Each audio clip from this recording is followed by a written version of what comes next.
Mesdames et messieurs, chers amis, bonjour.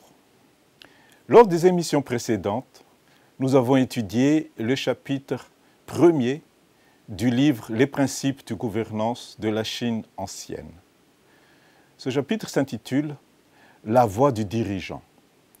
Nous avons suivi ensemble les pas à parcourir pour devenir un bon dirigeant, à savoir forger son caractère et résister à la cupidité, être économe et diligent, maîtriser ses émotions, promouvoir les bonnes œuvres, savoir corriger ses erreurs, pratiquer la piété filiale, faire de l'introspection, respecter les sages, savoir bénéficier des conseils, éviter les calomnies et mesquineries, avoir du discernement.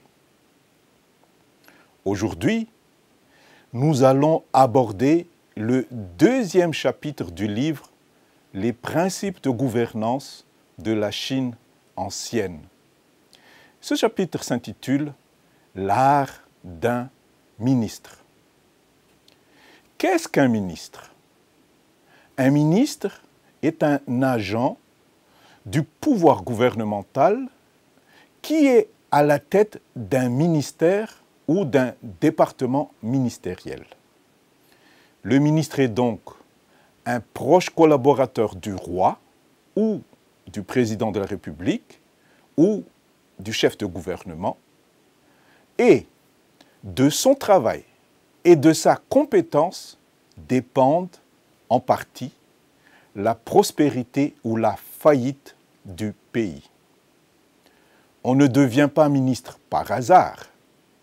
Un ministre, en principe, devrait être un homme ou une femme au sommet de sa forme, de sa capacité, bref, au sommet de son art, que le roi, le président ou le chef de gouvernement choisit pour diriger un département ministériel. Un ministre alors est aussi un dirigeant. Il est et il devrait avoir également parcouru la voie du dirigeant que nous avons étudiée dans les émissions précédentes. L'émission d'aujourd'hui traite essentiellement de la définition de ce qu'est un bon ministre et de comment le devenir. Le premier point que nous allons aborder concerne l'intégrité. Dans le rouleau 28, volume 2, Wu Zi disait « Lorsque l'on se penche sur le parcours des personnes qui ont contribué grandement à la société, il est clair que ceux-ci ont accompli des exploits. Ils étaient inébranlables face aux épreuves physiques et mentales.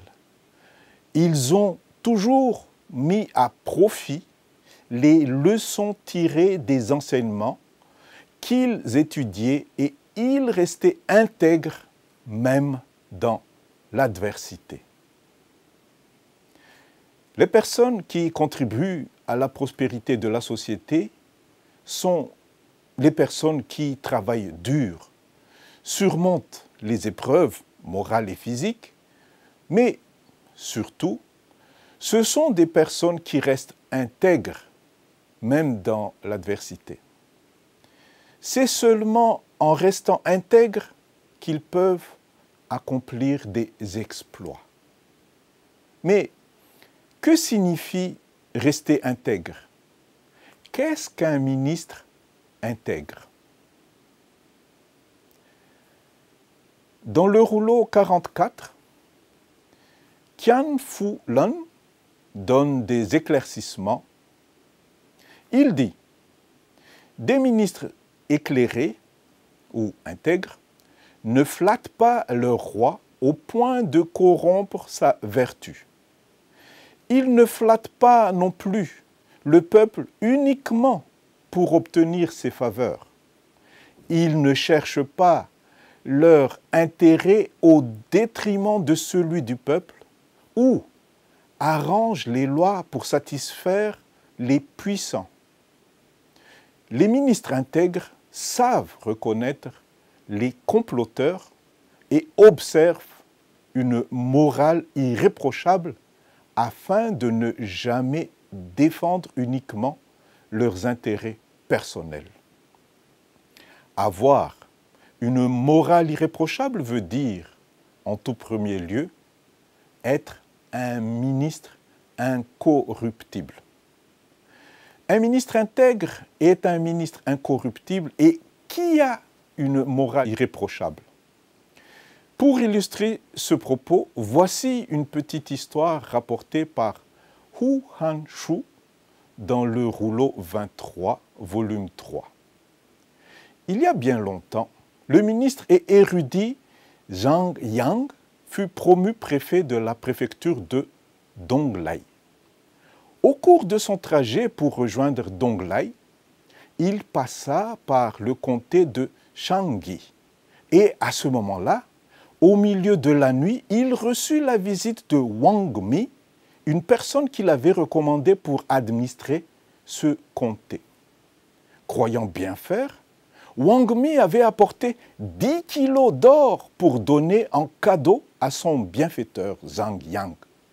Mais Zhang Yang en fut outragé. Il refusa catégoriquement et dit à Wang Mi, « Nous sommes de vieux amis et je te connais bien, mais j'ai l'impression que l'inverse n'est pas vrai. Tu ne me connais pas. » Wang Mi lui répondit, « Il fait nuit noire. Personne ne saura que tu as accepté cet or. » Et Zhang Yang rétorqua, « Si le ciel, les dieux, toi et moi savent que je l'ai accepté, comment peux-tu dire que personne ne le saura ?» Et il refusa le cadeau. En effet, les cadeaux onéreux peuvent corrompre et nuire à l'intégrité. La nuit noire ne peut pas cacher les malversations et les corruptions. Le ministre intègre se sent responsable de ses actes, non seulement vis-à-vis des hommes, mais aussi vis-à-vis de Dieu, le Dieu qui voit tout et qui sait tout. À part cela, un ministre intègre doit en premier lieu travailler et agir avec courage pour le bien de la communauté tout entière. À ce propos, dans le rouleau 22, volume 2, Hu Han-shu disait « Le duc de Jinping demanda à Shu Xiang « Quel est le pire malheur qui peut s'abattre sur une nation ?» Shu Xiang répondit « Lorsqu'un officier supérieur cherche plus à être promu qu'à donner des conseils de qualité, et lorsqu'un simple officier préfère garder le silence par peur d'offenser ses supérieurs, de sorte que les informations ne circulent plus, voilà le plus grand péril auquel fait face une nation. Être incorruptible, avoir du courage pour accomplir la mission acceptée de travailler essentiellement pour le bien du pays, être fort et bien ancré dans ses convictions, ne pas être une girouette qui change de direction au gré du vent, être respectueux des lois et avoir peur de Dieu, voilà ce qu'est un ministre intègre. Le deuxième point, après l'intégrité, que nous allons aborder dans ce chapitre, c'est la loyauté. À part le fait d'être intègre, un ministre doit être loyal envers son supérieur et son pays. Voici ce que dit Shuo Yang dans le rouleau 43. Un ministre intègre qui suit les 6 principes de bonne conduite connaîtra les honneurs et la gloire. À l'inverse, un ministre qui commet une des 6 fautes connaîtra le déshonneur. Voici les 6 principes de bonne conduite d'un ministre. Premièrement, être prévoyant et prendre des mesures préventives pour être un ministre éclairé. Deuxièmement, être modeste et appliqué, promouvoir la bonté et éradiquer le mal pour être un bon ministre. Troisièmement, être travailleur et savoir choisir des personnes talentueuses pour être un ministre loyal. Quatrièmement, analyser les succès et les défaites, transformer les échecs en réussite pour être un ministre sage. Cinquièmement, être honnête et rigoureux dans ses affaires, s'acquitter des tâches officielles avec intégrité pour être un ministre honorable. Sixièmement, être honnête et franc lorsqu'il s'agit de faire des remarques sur les erreurs d'un gouvernement pour être un ministre franc. Et voici les 6 fautes d'un ministre. Premièrement, jouir d'un salaire de ministre sans pour autant s'intéresser à son travail. Une telle personne est un ministre incompétent. Deuxièmement, flatter sans cesse pour obtenir des faveurs. Une telle personne est un ministre flatteur. Troisièmement, faire de grandes déclarations prétentieuses et jalouser les gens capables et bons. Une telle personne est un ministre déloyal. Quatrièmement, comploter et semer la discorde. Une telle personne est un ministre calomnieux. Cinquièmement, s'ériger en despote et comploter en groupe pour son propre intérêt. Une telle personne est un ministre malhonnête. Sixièmement, manœuvrer dans l'ombre et créer des troubles. Une telle personne est un ministre vicieux. Toujours sur la loyauté. Le bon ministre reste loyal envers son dirigeant et son pays, même lorsque ses fonctions arrivent à leur terme. Et ce, pour le bien du pays. Voici les propos de Confucius que Xiao Jing a rapportés dans le rouleau 9 concernant ce point.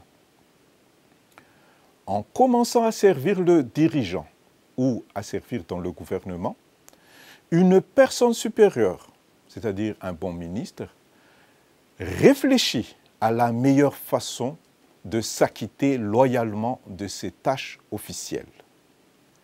À la retraite, elle, c'est-à-dire le ministre, réfléchit toujours aux moyens d'aider le dirigeant à réparer ses fautes et de s'améliorer, et ce, pour le bien commun. Ainsi, dirigeants et ministres doivent être en accord, proches et affectueux.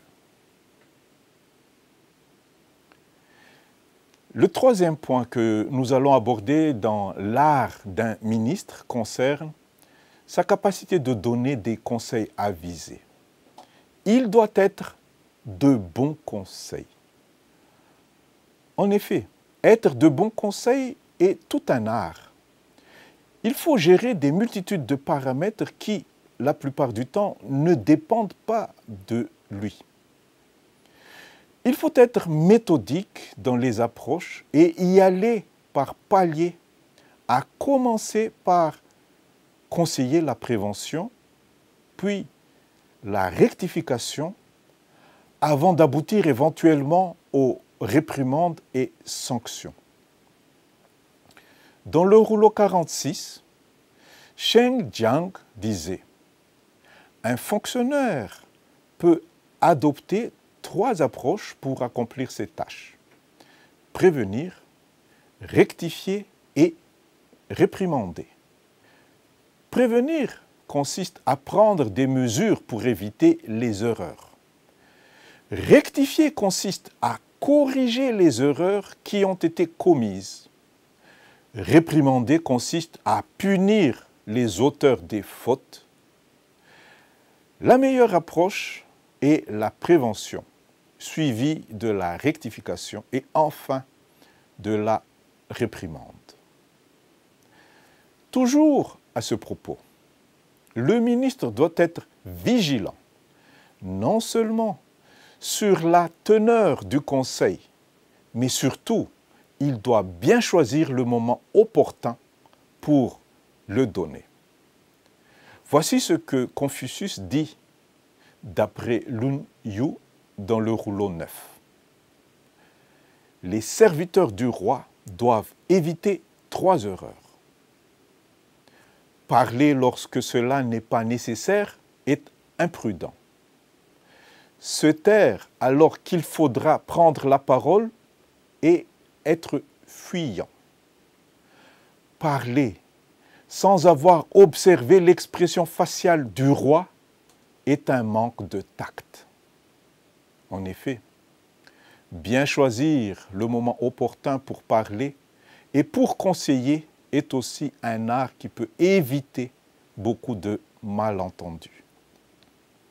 Pour illustrer ce point, être de bons conseils, voici une petite histoire rapportée par Yang Zi dans le rouleau 33. Le duc de Jing demanda à Yang Zi « Comment se manifeste la loyauté d'un ministre envers son souverain ?» Yang Zi répondit « Un ministre loyal ne meurt pas pour son souverain lorsque celui-ci est en danger. Il ne l'accompagne pas non plus dans sa fuite s'il cherche à quitter le pays. » Le duc s'en étonna et dit « Mais le souverain donne un titre de noblesse et des terres à son ministre, et ce dernier peut ainsi s'enrichir. Pourquoi donc ne pourrait-il pas se sacrifier et mourir pour lui ou l'accompagner dans sa fuite ?» Yang Zi répondit « Si le souverain applique les conseils d'un ministre loyal, il ne se retrouvera pas en danger. S'il suit la stratégie qui lui est proposée, il n'aura jamais à fuir le pays. Par contre, si les conseils du ministre ne sont pas suivis et que celui-ci doit se sacrifier quand même, n'est-ce pas absurde?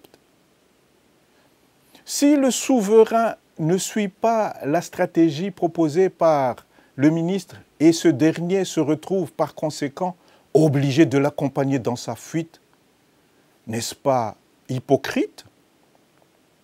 Ainsi, un ministre loyal doit pouvoir fournir des conseils avisés que le souverain écoutera dans leur intérêt commun. La loyauté du ministre se manifeste dans sa capacité de fournir de bons conseils à son dirigeant. Le 4e et dernier point que nous allons aborder dans l'art d'un ministre concerne les ressources humaines. Dans le rouleau 10, Kongzi Jiayu rapporte que Confucius demanda à son élève Zigong de celui qui propose ses services et celui qui recommande les services d'une personne capable, lequel est le plus sage? Zigong répondit, celui qui recommande une personne capable est le plus sage. Confucius acquiesça.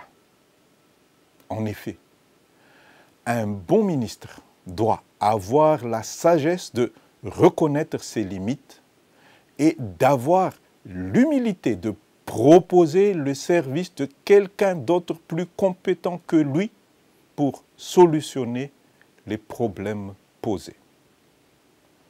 En termes de ressources humaines, le bon ministre doit primer la compétence par rapport à n'importe quel autre critère pour choisir ses collaborateurs. Sur ce point, voici ce que disait Hanzi dans le rouleau 40. Un fonctionnaire loyal nommera une personne compétente à un poste à responsabilité, même si cette personne est son ennemi. Il démettra de ses fonctions une personne sans scrupule, même si celle-ci est de sa famille.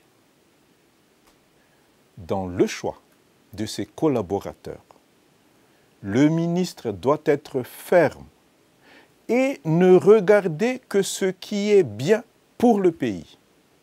C'est un art, car pour ce faire, un ministre doit savoir se maîtriser, ne pas tomber dans le népotisme, être humble de cœur, tout en étant à la fois inflexible sur les principes de loyauté et d'intégrité. Le ministre doit aussi savoir faire passer l'intérêt supérieur de la nation avant toute autre considération familiale ou personnelle. Ainsi s'achève notre émission de ce jour. Merci de votre attention. Je vous dis au revoir et au plaisir de vous revoir la prochaine fois. Merci.